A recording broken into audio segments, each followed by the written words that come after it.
तालिबा की खुदसूजी पर उड़ीसा बंद, कांग्रेस समेत दीगर 8 जमातों का एहतजाज।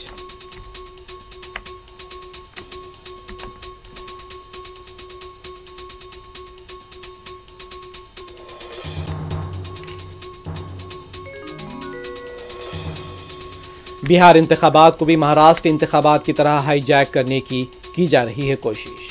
संजय रावत का दावा, कहा यह बदउनवानियां बिहार में इनकलाब को जन्म देंगी।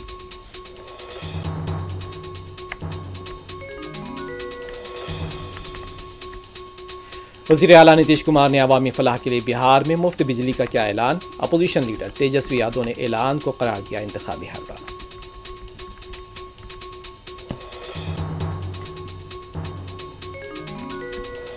मुल्क की मुस्लिम अक़लियत और दलितों को अपने तमाम दरकार दस्तावेज़ात महफूज रखना होगा। सदर मजलिस बैरिस्टर असदुद्दीन ओवैसी का बोधन में जलसे वक्फ बोर्ड से खिताब।